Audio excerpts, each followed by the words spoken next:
Hello नमस्कार दोस्तों, मैं वीक आप सभी भावी अध्यापक और अध्यापिकाओं का स्वागत करता हूं अपने यूट्यूब चैनल वीडियो पाठशाला में। तो कैसे हैं आप सभी? आई होप आप सभी बढ़िया होंगे, ज़बरदस्त होंगे। तो आज हम लोग लेकर आए हैं राजन सीरीज डीएलएड फर्स्ट सेमेस्टर के हिंदी विषय के वो विकल्पी क्वेश्चंस को। यदि आपने अभी तक भी हमारे चैनल को सब्सक्राइब नहीं किया तो प्लीज़ आप सभी हमारे चैनल को सब्सक्राइब कर लीजिएगा और बेल आइकन को प्रेस कर लीजिएगा। तो चलिए स्टार्ट करते हैं आज के पहले क्वेश्चन से। क्वेश्चन हमारा बहुविकल्पी है कि निम्न में से किस वर्ण का उच्चारण स्थान कंठ है? ता, गा, झा, वा। तो इसका जो राइट आंसर हो जाएगा वो जाएगा ऑप्शन नंबर बी से हो जाएगा गा। का वर्ग के जितने भी हमारे व्यंजन हैं वो सारे के सारे कंठ से संबंध रखते हैं। ठीक है, ये हमारा 2024 में पूछा हुआ क्वेश्चन है। अगला क्वेश्चन है, उच्चारण में लगने वाले समय के आधार पर व्यंजन वर्ण किस श्रेणी में आते हैं? एक मात्रिक, द्विमात्रिक, त्रिमात्रिक, अर्धमात्रिक। तो इसका जो राइट आंसर हो जाएगा वो जाएगा ऑप्शन नंबर डी सी हो जाएगा अर्धमात्रिक। का को हम किस तरीके से लिखते हैं? का में हलंत लगता है तो क्या है? अर्धमात्रिक के अंतर्गत आएगा। ठीक है, अधोलिखित में से अविकारी शब्द कहलाते हैं। तो अविकारी शब्द संज्ञा, विशेषण, क्रिया विशेषण और सर्वनाम। तो इसका जो राइट आंसर हो जाएगा वो जाएगा ऑप्शन नंबर सी से हो जाएगा क्रिया विशेषण। संज्ञा, विशेषण और सर्वनाम हमारे क्या है?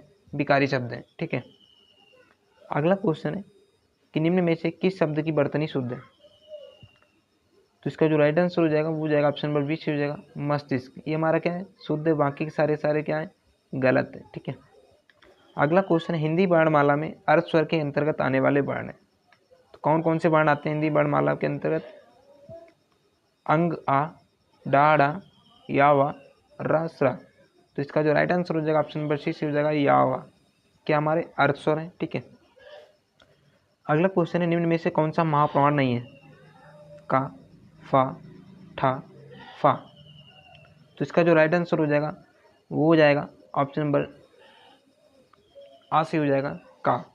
महाप्राण हमारे ऐसे स्वर होते हैं जिनको बोलने में अधिक हवा निकालनी पड़ती है मुख से। ठीक है, और जो हमारे हिंदी वर्णमाला में व्यंजन वर्ग में जो होते हैं, दूसरा और चौथा जो हमारा वर्ण होता है वो महाप्राण के अंतर्गत आता है। ठीक है, अगला क्वेश्चन है, कृत शब्द का विलोम है। तो कृत शब्द का विलोम क्या हो जाएगा? दृढ़, कठोर, स्थूल, मजबूत। तो इसका जो राइट आंसर हो जाएगा ऑप्शन नंबर सी हो जाएगा स्थूल। कृत का जो हमारा विलोम शब्द है वो क्या हो जाएगा? स्थूल हो जाएगा। ठीक है, ये हमारा 2022 में पूछा हुआ क्वेश्चन। अगला क्वेश्चन, इनमें से भाषाई कौशल नहीं है? लेखन, गद्य, पठन, वाचन। तो इसका जो राइट आंसर हो जाएगा ऑप्शन नंबर बी से हो जाएगा गद्य। गद्य क्या है? हमारा भाषाई कौशल नहीं है। आपने एक सुना होगा सुबोपाली। ठीक है, तो सामंज सुनना, वा बोलना, पा से पढ़ना और ला से लिखना। ठीक है, तो ये सारे के सारे हमारे क्या भाषाई कौशल है और गद्य हमारा भाषाई कौशल नहीं है। ठीक है, अगला क्वेश्चन है, ज्ञा वर्ण किन वर्णों के संयोग से बना है? जा प्लस अइया, जा में हलंत प्लस अइया, जा प्लस या और जा प्लस न्या। तो इसका जो राइट आंसर हो जाएगा वो जाएगा ऑप्शन नंबर बी से हो जाएगा जा में हलंत प्लस अइया। ये इसलिए नहीं होगा क्योंकि इसमें जा में हलंत नहीं लगा हुआ है। ठीक है, अगला क्वेश्चन है, अशुद्ध वर्तनी वाले शब्द का चयन कीजिए। अति उत्तम, अभ्युदय, अत्याधिक, अनव्यय।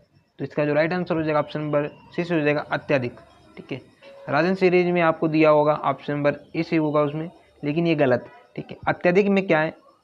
ये डंडा एक्स्ट्रा लगा हुआ है, आ की मात्रा जो है लगी हुई है, यही गलत है। ठीक है, अगला क्वेश्चन है, जल शब्द में समाहित स्वर है। तो जल में कौन सा हमारा शब्द समाहित है?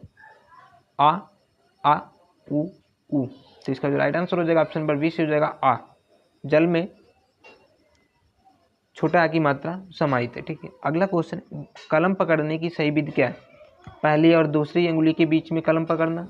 नहीं। पहली अंगुली और अंगूठे के सहारे कलम पकड़ना? नहीं। अगला ऑप्शन है कि पहली और दूसरी अंगुली के बीच में कलम रखकर अंगूठे से पकड़ना। तो इसका जो राइट आंसर हो जाएगा ऑप्शन नंबर सी से हो जाएगा। ठीक है, आप कलम पकड़े हुए होंगे तो आप आभास भी कर सकते हैं कैसे आप पकड़े हुए हैं, दो उंगली से और अंगूठे से उसको साधे हुए हैं। ठीक है, अगला क्वेश्चन, हिंदी भाषा की लिपि है। तो हिंदी भाषा की कैसी लिपि है? खरोष्ठी लिपि, देवनागरी लिपि, नागरी लिपि, दक्षिणी लिपि। तो इसका जो राइट आंसर हो जाएगा ऑप्शन नंबर बी से हो जाएगा देवनागरी लिपि। हमारी क्या है? हिंदी भाषा की लिपि है। देवनागरी को सबसे प्राचीन लिपि माना गया है ठीक है, और इसमें हमारा संविधान भी इसी में लिखा हुआ है। ठीक है, अगला क्वेश्चन है हिंदी भाषा में स्वरों की संख्या है। तो हिंदी भाषा में स्वरों की संख्या कितनी है? 8, 11, 12 और 14। तो इसका जो राइट आंसर हो जाएगा ऑप्शन नंबर बी से हो जाएगा 11। हिंदी भाषा में हमारे स्वरों की संख्या कितनी है? तो 11 है। ठीक है, 2 हमारे जो स्वर हैं वो अयोगवा हैं। ठीक है, अंग और आ। अगला क्वेश्चन है हिंदी भाषा में व्यंजनों की संख्या कितनी है? तो हिंदी भाषा में व्यंजनों की संख्या कितनी है? 33, 41, 40 और 36। तो इसका जो राइट आंसर हो जाएगा ऑप्शन नंबर ई से हो जाएगा 33। हिंदी भाषा में व्यंजनों की संख्या कितनी है? तो 33 है। हिंदी वर्णमाला को 2 भागों में बांटा गया है, एक तो स्वर और दूसरा व्यंजन। ठीक है, स्वर को भी 3 भागों में बांटा गया है, ह्रस्व स्वर, दीर्घ स्वर और प्लुत स्वर। ठीक है, अगला क्वेश्चन कि हिंदी वर्णमाला में वर्णों को बांटा गया है। तो हिंदी भाषा में वर्णमाला को कितने भागों में बांटा गया है? तो 2 भागों में बांटा गया है। ठीक है, स्वर और व्यंजन। अगला क्वेश्चन डा और डा बाण है, तो कैसे व्यंजन है? उच्छिप्त, अंतःस्थ, संयुक्त और ऊष्म। तो इसका जो राइट आंसर हो जाएगा ऑप्शन नंबर ई से हो जाएगा उच्छिप्त व्यंजन। ठीक है, डा और णा कैसे हमारे? तो उच्छिप्त वर्ण है। अगला क्वेश्चन है भाषा की सबसे छोटी और महत्वपूर्ण इकाई है। तो भाषा की सबसे छोटी और महत्वपूर्ण इकाई जो हमारी हो जाएगी वो ध्वनि हो जाएगी। ठीक है, इसका जो राइट आंसर हो जाएगा ऑप्शन नंबर सी से हो जाएगा ध्वनि।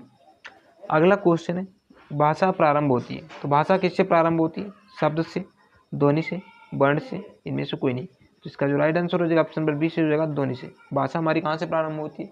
तो ध्वनि से प्रारंभ होती है। ठीक है, अगला क्वेश्चन है भाषा अभिव्यक्ति के साधन है। तो भाषा अभिव्यक्ति के साधन कौन कौन से? बोलकर और सुनकर, लिखकर और पढ़कर, आ और वह दोनों। तो इसका जो राइट आंसर हो जाएगा ऑप्शन नंबर सी से हो जाएगा आ और वह दोनों। ठीक है, अगला क्वेश्चन है वर्ण व का उच्चारण स्थान है। तो वर्ण व का उच्चारण स्थान कौन सा है? दंत, तालव्य, ओष्ठ और कंठ। तो इसका जो राइट आंसर हो जाएगा वो जाएगा ऑप्शन नंबर सी से हो जाएगा ओष्ठ। ठीक है, और जो हमारा वा वट होता है इसका जो उच्चारण होता है वो क्या होता है? वो हमारा होता है दंतोष्ठ होता है। ठीक है, अगला क्वेश्चन है निम्न में से कौन सा अंतःस्थ वर्ण नहीं है? तो कौन सा नहीं है? अंतःस्थ वर्ण हमारे चार होते हैं, या, वा, रा और ला। ठीक है, तो कौन सा नहीं है? वो हमारा माओ ऐसा वर्ण है जो अंतःस्थ वर्ण व्यंजन नहीं है। ठीक है, अगला क्वेश्चन है वर्णमाला में किसे स्पर्शी संघर्षी भी कहा जाता है? तो किस वर्ण को स्पर्श संघर्षी कहा जाता है? का वर्ग को नहीं, टा वर्ग को नहीं, पा वर्ग को नहीं। तो इसका जो राइट आंसर हो जाएगा ऑप्शन नंबर सी से हो जाएगा चा वर्ग को क्या कहा जाता है? स्पर्श संघर्षी व्यंजन कहा जाता है। ठीक है, अगला क्वेश्चन है किस शब्द में शुद्ध मात्रा प्रयुक्त हुई है? रेणु, रेणु, रेणु और रेणु। तो इसका जो राइट आंसर हो जाएगा ऑप्शन नंबर सी से हो जाएगा रेणु हमारा क्या है? इसमें सही मात्रा प्रयुक्त हुई है। अगला क्वेश्चन निम्न में से कौन सा युग्म कंठ तालव्य? ई, ऐ, चा, छा, या, वा और ता, था। तो इसका जो राइट आंसर हो जाएगा वो जाएगा ऑप्शन नंबर ए से हो जाएगा ए और ऐ। ठीक है, ये हमारे क्या है? कंठ तालव्य। तो साथियों आपसे भी कमेंट बॉक्स में बताइएगा कि आज की वीडियो कैसी रही।